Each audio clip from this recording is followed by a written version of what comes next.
ஆவியின் பட்டயம் இது கிறிஸ்துவின் வசனம். ஆவியின் பட்டயம் கிறிஸ்துவின் வசனம் நித்திய ராஜ்ய புது வாழ்வு வழங்கும். ஆவியின் பட்டயம் நித்திய ராஜ்ய புது வாழ்வு வழங்கும். ஆவியின் பட்டயம். Welcome to EKN Bible school. செத்த மரம் வெட்டி போட்ட மரம், நீ துளியின் வாசனையால் அது துளிக்குமே. வேர் முளைத்து மரம் செழித்து கனி கொடுக்குமே. நம்பிக்கை உண்டா, நம்பிக்கை உண்டா மரணம் மீது மனிதனே. இன்றைய தினம் உன் கையில் இல்லை, நாளையை குறித்து பெருமையேன். நம்பிக்கை உண்டா, நம்பிக்கை உண்டா மரணம் மீது மனிதனே. இன்றைய தினம் உன் கையில் இல்லை, நாளையை குறித்து பெருமையேன். செத்த மரம் படகாகும், குழந்தைகளுக்கு தொட்டிலாகும். செத்த மரம் படகாகும், குழந்தைகளுக்கு தொட்டிலாகும். வாழுகின்ற குடிலாகும், நீ உறங்க கட்டிலாகும். வாழுகின்ற குடிலாகும், நீ உறங்க கட்டிலாகும். மரித்த பின்னே மனிதா உன் மதிப்பு எங்கே மனிதா? மரித்த பின்னே மனிதா உன் மதிப்பு எங்கே மனிதா? பிணம் நீ சவம் நீ, நாரிடும் பூத உடல். பிணம் நீ சவம் நீ, நாரிடும் பூத உடல். பட்டமரம் வெட்டி போட்ட மரம், நீர் துளியின் வாசனையால் அது துளிக்குமே. வேர் முளைத்து மரம் செழித்து கனி கொடுக்குமே.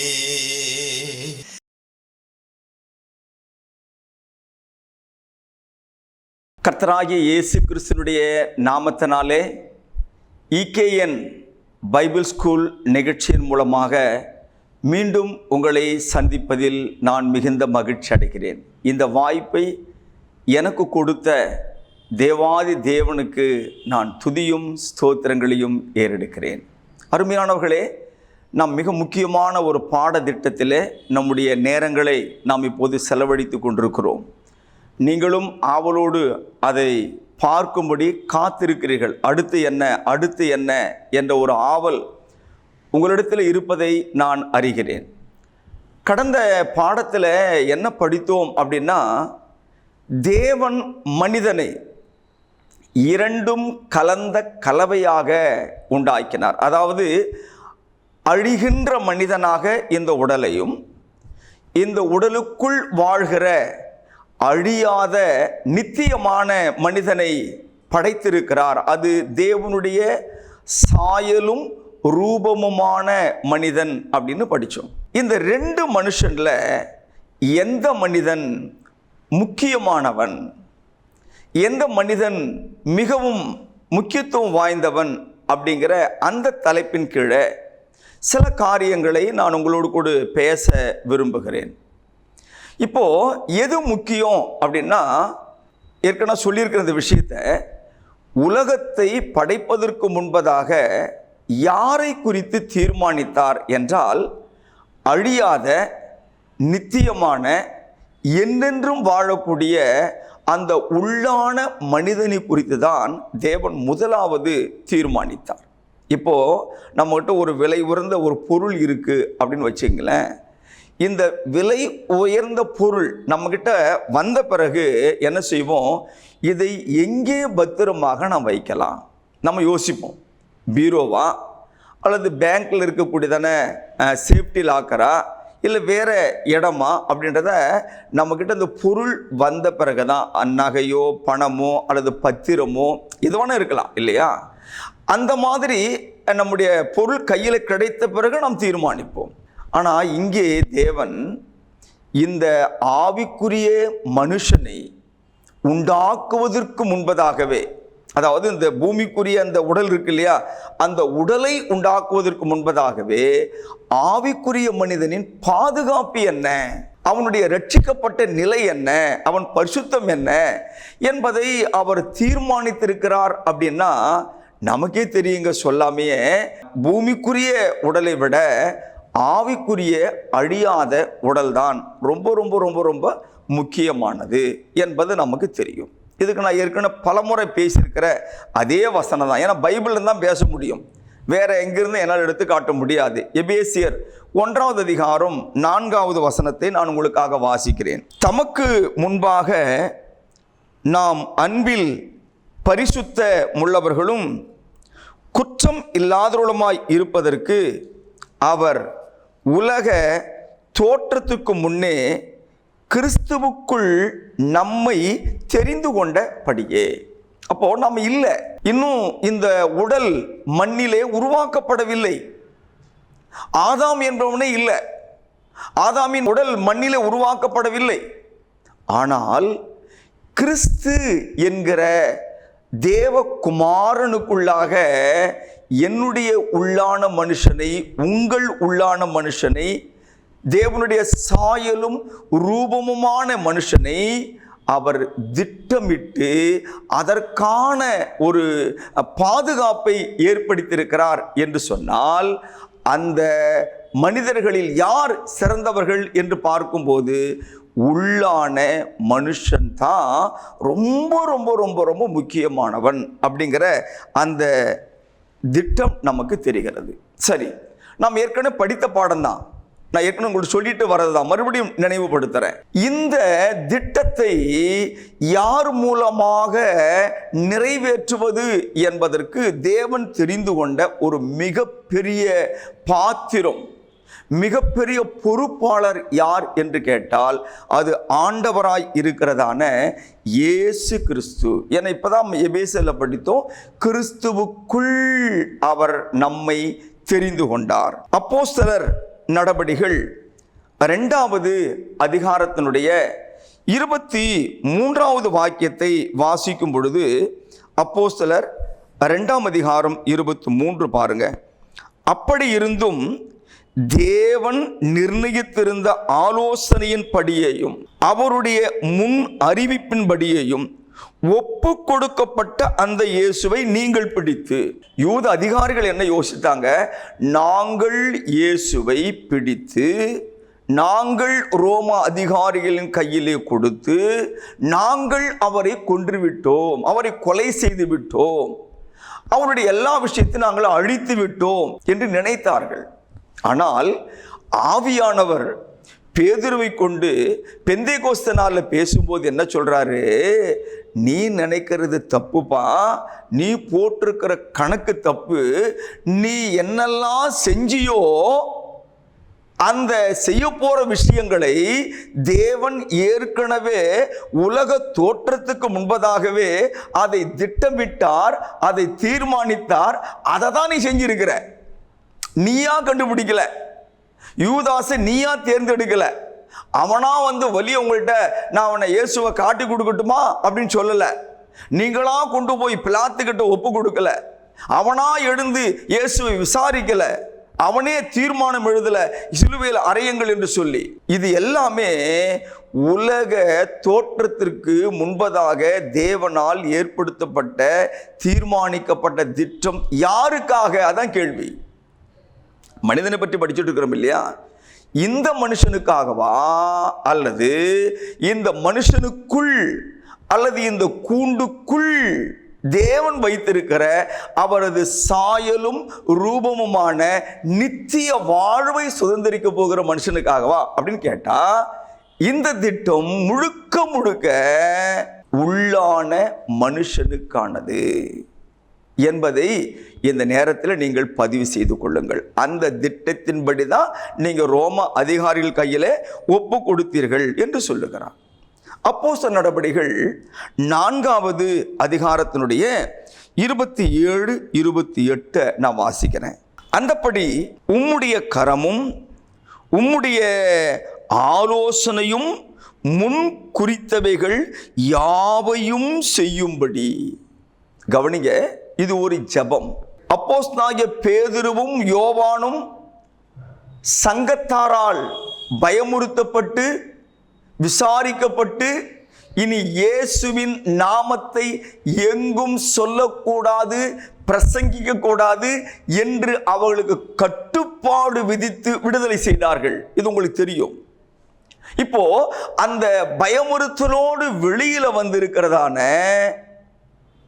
பேதுருவும் யோவானும் தங்களை சார்ந்த, தங்களோடு கூட தேவ ஊழியத்தை செய்யும்படி தெரிந்து கொள்ளப்பட்ட அப்போஸ்தல மக்களோடு கூட சேர்ந்து, விசுவாசிகளோடு அல்ல, அப்போஸ்தலரோடு சேர்ந்து செய்கிற ஒரு ஜெபம் இது. இந்த ஜெபத்திலே அவர்கள் என்ன சொல்றாங்க பாருங்க, 27. அந்தப்படி உம்முடைய கரமும் உம்முடைய ஆலோசனையும் முன் குறித்தவைகள் யாவையும் செய்யும்படி. அந்த உம்முடைய என்ற வார்த்தை யாரை குறிக்கிறது அப்படின்னா, அவங்க யாரிடத்தில் ஜெபித்தார்களோ அவரை குறிக்கிறது. இது ஜெபம். அப்போ உம்முடைய என்பது பிதாவாகிய தேவனை குறிக்கக்கூடியதான வார்த்தை. ஏன்னா அவங்க பிதாவாகிய தேவனிடத்திலாம் ஜெபித்து இருக்கிறார்கள். என்ன ஜெபம் பண்றாங்க? யாவையும் செய்யும்படி. 28ஆம் வசனம், ஏரோதும் பொந்தியு பிலாத்தும் புற ஜாதிகளோடும் இஸ்ரவேல் ஜனங்களோடும் கூட நீர் அபிஷேகம் பண்ணின உம்முடைய பரிசுத்த பிள்ளையாகிய இயேசுவுக்கு விரோதமாய் மெய்யாகவே கூட்டம் கூடினார்கள். ஜெபம் எவ்வளவு அழகா, எவ்வளவு தெளிவா அவர்கள் யாரிடத்திலே செய்தார்கள் என்பதற்கு இதைவிட பெரிய அத்தாட்சி தேவையே கிடையாது. இன்னைக்கு ஜெபம் எப்படி போகுது தெரியுமா? ஜெபம் பண்ற ஆளுக்கே தெரியல. பிதா கிட்ட ஜெபம் பண்ணணுமா, இயேசு கிறிஸ்து கிட்ட ஜெபம் பண்ணணுமா, அல்ல ஆவியானவர்கிட்ட ஜெபம் பண்ணணுமா தெரியல. மூணையும் போட்டு குழப்புவாங்க. கொஞ்ச நேரம் ஆவி கிட்ட பேசுவாங்க, கொஞ்ச நேரம் இயேசு கிட்ட பேசுவாங்க, கொஞ்ச நேரம் பிதா கிட்ட. என்ன குழப்பவாதி, குழப்பம். யார்கிட்ட ஜெபம் பண்றதுன்னு தெரியல. ஆனால் இங்கே நமக்கு அத்தாட்சியாக எழுதப்பட்டிருக்கிறது, வழிமுறைகள் சொல்லப்பட்டிருக்கிறது. பாடத்தின்படி நான் பாடத்தை கவனிக்கணும். இதுக்கான தலைப்புகள் வேற வருவேன். இந்த இடத்துல அப்போஸ்தலர்கள் ஜெபிக்கிறார்கள், ஐயா, பொந்து பிலாத்தும் யூத ஜனங்களும் யூத அதிகாரிகளும் ஒன்று சேர்ந்து, பிதாவே நீர் அபிஷேகம் பண்ணினீரே. என உலக தோற்றத்துக்கு முன்பதாக தேவனால் தெரிந்து கொள்ளப்பட்ட ஒரு இயேசு கிறிஸ்து, நீர் அபிஷேகம் பண்ணினீரே, அந்த இயேசுவுக்கு விரோதமாக கூட்டம் கூடினார்கள். இங்க என்ன சொல்ல வரேன் அப்படின்னா, இயேசுவை பிடித்ததும், இயேசுவை காட்டி கொடுத்ததும், இயேசுவை விசாரித்ததும், இயேசு கிறிஸ்துவை சிலுவையிலே அறைந்ததும் மனித திட்டமோ மனித யோசனை அல்ல. இது எல்லாமே இந்த உள்ளான மனுஷனுடைய பாதுகாப்புக்காக தேவன் ஏற்படுத்தின திட்டத்தினுடைய நிறைவேற்றங்கள் தான் இது. அப்போ தேவன் படைத்த வெளியான மனுஷனுக்கும் உள்ளான மனுஷனுக்கும் நாம எது முக்கியம் அப்படின்னு பார்த்தா தெளிவா இருக்கு. உள்ளான மனுஷன்தான் ரொம்ப ரொம்ப ரொம்ப ரொம்ப முக்கியமானவன். அவனுடைய பாதுகாப்பைத்தான் அவர் அதிகமாக திட்டமிட்டிருக்கிறார் என்பது நமக்கு தெரிகிறது. சரி, இந்த முக்கியமான திட்டம், இந்த முக்கியமான யோசனைகள், இதற்குள்ளதான் மனுஷனுக்கு வேண்டிய பாதுகாப்பு, மனுஷனுக்கு வேண்டிய சுகம், மனுஷனுக்கு வேண்டிய மகிமை, மனுஷனுக்கு வேண்டிய பரிசுத்தம், மனுஷனுக்கு வேண்டிய நித்தியமான வாழ்வினுடைய வழிகாட்டுதல், தேவனோடு ஐக்கியம் எல்லாமே இதற்குள் இருக்கிறதுனால இந்த உள்ளான மனுஷனின் நிலை தேவன் உணர்ந்திருந்தார்.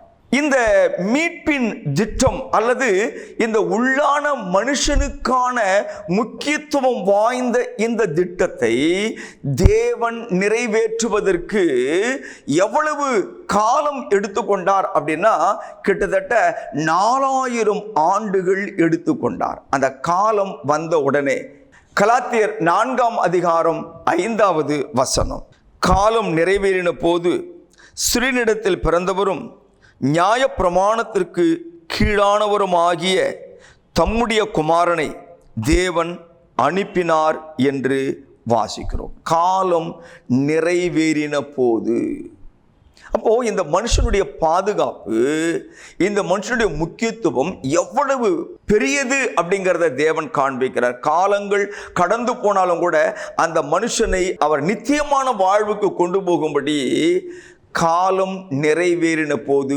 இயேசுவை அனுப்பினார். ரோமர் என்ற நிருபத்திலே 5வது அதிகாரத்தினுடைய 6வது வசனத்தை வாசிக்க கவனமாய் கேளுங்கள். அன்றியும் நாம் பலனற்றவர்களாய் இருக்கும்போது குறித்த காலத்தில் கிறிஸ்து அக்கிரமக்காரருக்காக மரித்தார்.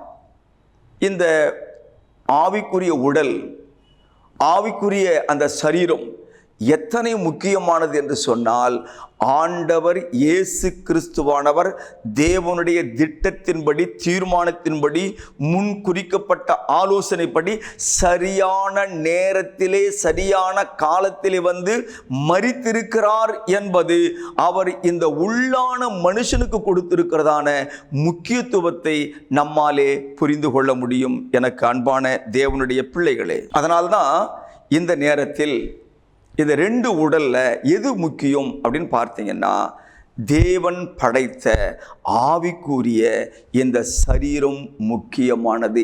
இந்த உடலை பாதுகாப்பாக வைப்பதற்காகத்தான் மனிதனுடைய அந்த மண்ணின் உடலை தேவன் ஏற்படுத்தினார் என்று நமக்கு தெரியும். நான் ஏற்கனவே சொன்ன மாதிரி நம்முடைய பொக்கிஷங்களை, நம்முடைய பொருளை, நம்முடைய பத்திரங்களை பாதுகாப்பாக வைப்பதற்கு சேஃப்டி லாக்கர், ஒரு பீரோ அல்லது ஏதோ ஒன்று நம்ம ஏற்பாடு பண்ணியிருப்போம் இல்லையா? இப்போ அந்த பொருள் முக்கியம் இல்லையா அப்படின்னு கேட்டிங்கன்னா, உடைஞ்சு போன பீரோவுக்குள்ள, பூட்டு இல்லாத ஒரு பீரோவுக்குள்ள, சாவியே இல்லாத ஒரு பீரோவுக்குள்ள, துருபிடிச்ச ஒரு பொருளுக்குள்ள கொண்டு போய் ஒரு 10 சவர நகையை நீங்கள் வச்சுட்டு, முக்கியமான பத்திரங்களை வச்சுட்டு ஊருக்கு போயிருவீங்களா அப்படின்னா போக மாட்டீங்க. நம்முடைய கையில் இருக்கிற பொருள் எவ்வளவு முக்கியமானதோ அதுபோல அந்த பொருளை பாதுகாக்கக்கூடியதான அந்த சேஃப்டி லாக்கரும், பீரோவும், பெட்டியும், பையும் ரொம்ப ரொம்ப முக்கியமானது. புரியுதா உங்களுக்கு? அப்போ இந்த இடத்துல பார்க்கும்போது சரீரம் முக்கியமா இல்ல ஆவிக்குரிய சரீரம் முக்கியமா அப்படின்னு பார்த்தீங்கன்னா, ஆவிக்குரிய சரீரம் ரொம்ப முக்கியமானதுங்க.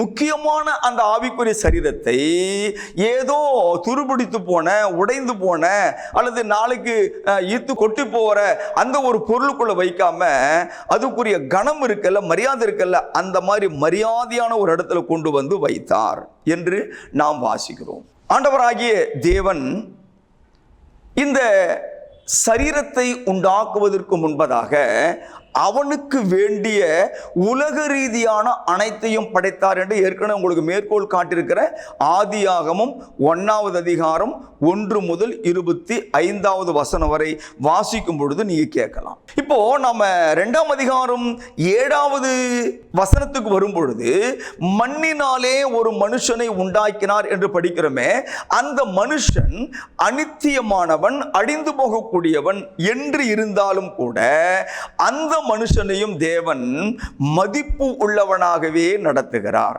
அவனுக்கு வேண்டிய எல்லாவற்றையும் அவர் படைத்த பிறகுதான் அவனை இந்த உலகத்திலே உண்டாக்கியிருக்க. அப்படின்னா என்ன அர்த்தம் அப்படின்னா, இந்த ஆவிக்குரிய மனிதன் முக்கியமானவனாய் இருக்கிறதுனாலே இந்த ஆவிக்குரிய மனிதனை தாங்குகிற அல்லது உள்ளே வைத்துக் கொண்டது கூடு, இந்த போர்வை, இந்த உடல், இந்த சரீரம், அதுவும் தேவனுடைய பார்வையில் முக்கியமானது.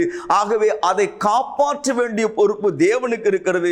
இதனாலே தான் ஏதேன் என்னும் தோட்டத்தில் அழகான ஒரு இடத்துல அந்த மனுஷனை கொண்டு வந்து நிறுத்தினார் அல்லது விட்டார் என்று நாம ஆதியாகமம் புத்தகத்தினுடைய 2ஆம் அதிகாரத்திலே 8ஆம் வசனத்திலே வாசி, தேவனாகிய கர்த்தர் கிழக்கிலே ஏதேன் என்னும் ஒரு தோட்டத்தை உண்டாக்கி தாம் உருவாக்கின மனுஷனை அதிலே வைத்தார் என்று நாம் படிக்கிறோம்.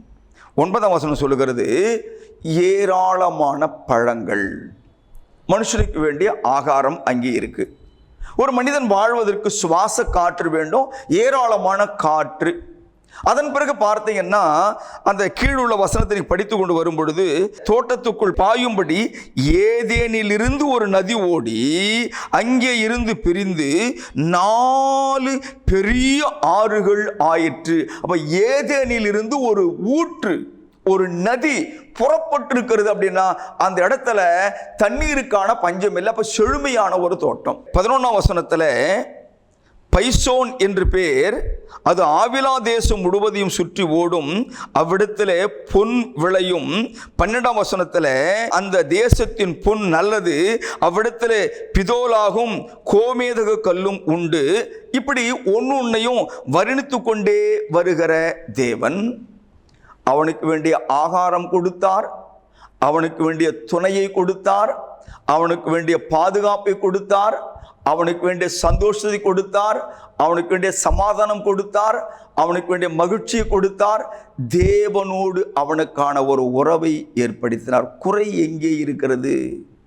இப்போ இந்த 2 மனுஷனை குறித்து படிக்கும்போது என்ன முடிவு போறோம் அப்படின்னா, ஆவிக்குரிய மனிதன் முக்கியமானவன், ஆகவே அவனை படைப்பதற்கு முன்பதாக ஒரு திட்டம் ஏற்படுத்தினார்.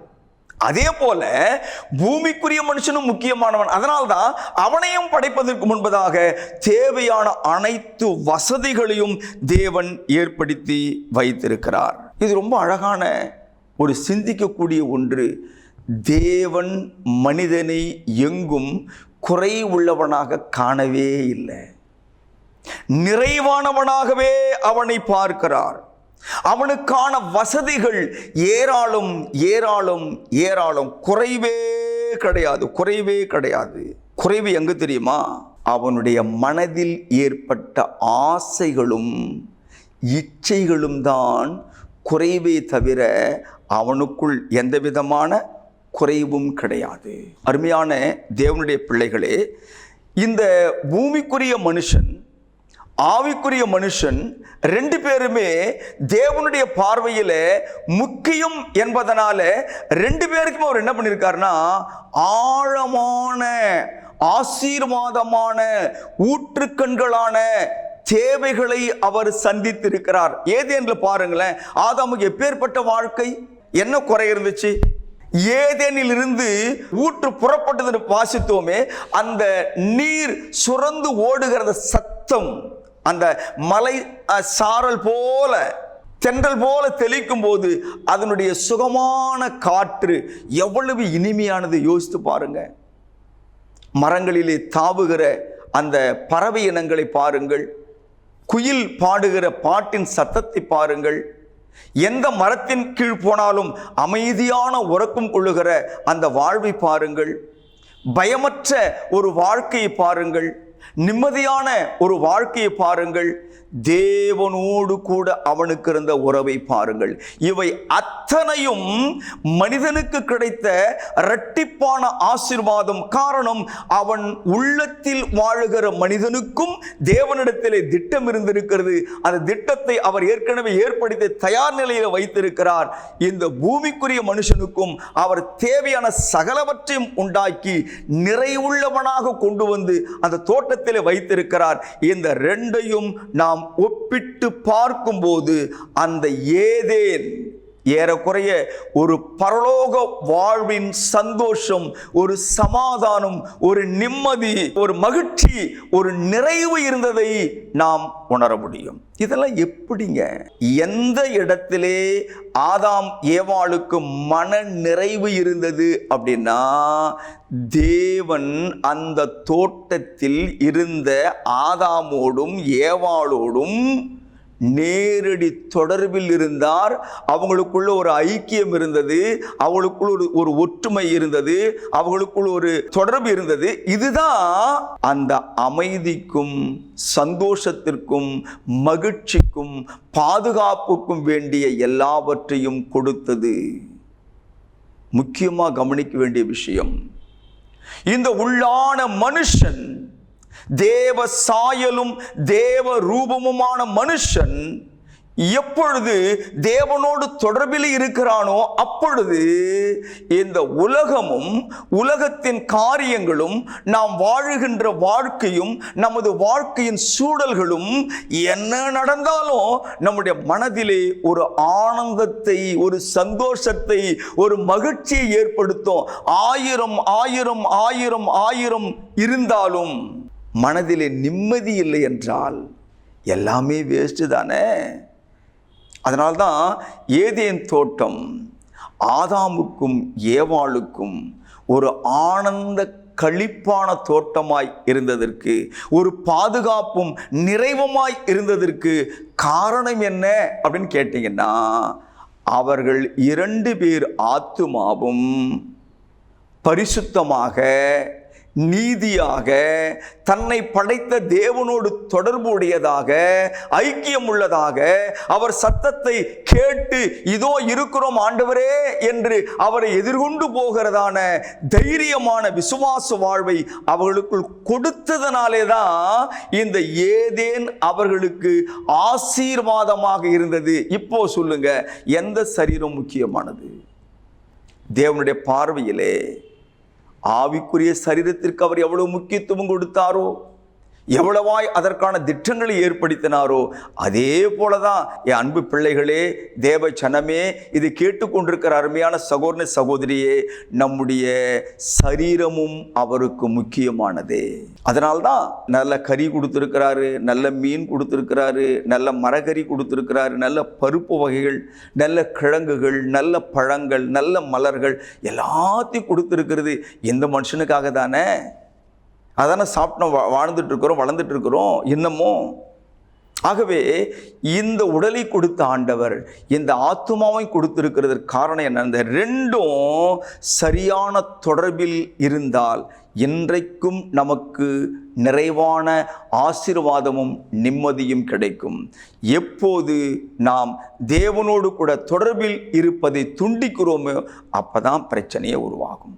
ஆகவே இந்த செய்தியின் மூலமாக நான் உங்களை சந்தித்து இந்த வார்த்தைகளை பேச தேவன் எனக்கு கொடுத்த அந்த அனுமதிக்காக தேவனுக்கு நான் நன்றி தெரிவிக்கிறேன். புரிந்து கொள்ளுங்கள், உடலும் முக்கியம், இந்த உள்ளத்தில் வாழக்கூடிய ஆத்துமாவும் முக்கியம். தேவனுக்கு 2யும் பரிசுத்தமாக பார்த்து கொள்வோம். தேவன் நம்மை ஆசீர்வதிப்பாராக. நாம் ஜெபம் செய்வோம். எங்களை நேசிக்கிற பிதாவே, இந்த ஆசீர்வாதமான நாளுக்காக உமக்கு நன்றி அப்பா. அநேக மக்கள் இந்த நாளிலே இந்த உடல் ஏதோ அவர்களுடைய சொந்த உழைப்பினால் வந்ததாக நினைத்து தகாத காரியங்களை செய்து, இது என்னுடைய உடல், இது என்னுடைய வாய், இது என்னுடைய கை என்று உரிமை பாராட்டி தகாத காரியங்களை செய்து தன் சரீரத்தை கெடுத்துக் கொள்வதை பார்க்கிறோமே. அப்படிப்பட்ட மக்களுக்கு இந்த பாடம் ஒரு மிகப்பெரிய வெளிச்சத்தின் பார்வையை தரட்டும். இந்த உடல் மீது அதிகாரம் செலுத்த எனக்கு எந்த விதமான உரிமையும் இல்லை. இதை தேவன் மதிப்புள்ளதாய் எனக்கு கொடுத்திருக்கிறார். இதை தேவன் நேசிக்கிறார். என் உடலை தேவன் அதிகமாக அன்பு கூறுகிறார். இந்த உடல் பரிசுத்தமாய் காக்கப்பட வேண்டியது அவசியம் என்பதை இந்த நாளிலே புரிந்து கொள்ள கிருபை தாரும். இந்த உலக ரீதியான பாவ காரியங்களில் இந்த தகப்பனை சரீரத்தை அவர்கள் தீட்டுப்படுத்தி கொள்ளாதபடி, அதனாலே தன்னுடைய ஆவிக்குரிய சரீரத்தை தகப்பனை மரணத்திற்கு தள்ளாதபடிக்கு, 2ம் தேவனுக்கு முக்கியமானது, 2ம் தேவனுடைய பார்வையிலே கனமுள்ளது என்பதை அறிந்து அப்பா உமக்கு முன்பாக பரிசுத்தமாய் ஆவியிலும் சரீரத்திலும் வாழ எங்கள் தேவன் அனுக்கிரகம் செய்ய வேண்டும் என்று செபிக்கிறேன். குறிப்பாக இந்த நாட்களிலே தேவரீர் தேர்வுக்காக ஆயத்தமாகி கொண்டிருக்கிற குறிப்பான தகப்பனை 10th +2 எழுதுகிற பிள்ளைகளுக்காக செபிக்கிறேன். ஒவ்வொரு பிள்ளைகளுக்கு வேண்டிய ஞானம், அறிவு, புத்தி கூர்மையை தாரும். படிக்கிற பாடங்கள் மனதிலே பதியட்டும். நல்ல ஞாபக சக்தியை தாரும். எழுதுகின்ற ஆற்றலை தாரும். உடல் சரீரத்தில் தகப்பனை ஆரோக்கியம் தர வேண்டும் என்று செபிக்கிறேன். நடப்போகிற தேர்தலிலே எங்கள் தேவன் மகிமைப்படும். எங்கள் தேவன் வெற்றி சிறக்க பண்ணும். எல்லா விதமான தந்திரங்களையும் எல்லா விதமான தகப்பனை மோசடிகளையும் இயேசு கிறிஸ்துவின் நாமத்தில் கடிந்து கொண்டு நீதியும் நேர்மையுமான ஒரு தேர்தல் நடந்து அப்பா மனுஷனுடைய ராஜ்யத்திலே நீர் இருக்கிறீர் என்பதை விளங்க பண்ணும்படி நல்ல ஆட்சியை, மதவாதம் இல்லாத ஆட்சியை, சனாதனம் இல்லாத ஆட்சியை, மக்களை மக்களாய் நேசிக்கின்ற ஆட்சியை எங்கள் மாநிலத்திலே நீ தர வேண்டும் என்று செபிக்கிறேன். எல்லா அதிகாரிகளும் நேர்மையோடு நடந்து கொள்ளத்தக்கதான தெய்வ பயத்தை ஒவ்வொருவருக்கு ஏற்படுத்த வேண்டும் என்று செபிக்கிறேன். இயேசு கிறிஸ்துவின் நாமத்தில் ஜெபிக்கிறோம் நல்ல பிதாவே, ஆமென். அன்பு தேவ பிள்ளைகளே, தொடர்ந்து இந்த பாடங்களை நீங்கள் கவனியுங்கள். மற்றவர்களுக்கு நீங்கள் இதை ஷேர் பண்ணுங்க, லைக் பண்ணுங்க, உங்களுடைய கமெண்ட்ஸை எனக்கு தெரிவியுங்கள். தேவன் தாமே நம்மை ஆசீர்வதிப்பாராக. ஆமென். அன்பிற்குரியவர்களே, மேலும் இந்த பாடங்களை எங்களுடைய யூடியூப் சேனலான எட்டர்னல் கிங்டம் நியூ லைஃப் சேனலில் கண்டு தெய்வ ஆசீர்வாதங்களை பெற்று மகிழுங்கள். கிறிஸ்துவின் சபையார் உங்களை வாழ்த்துகிறார்கள்.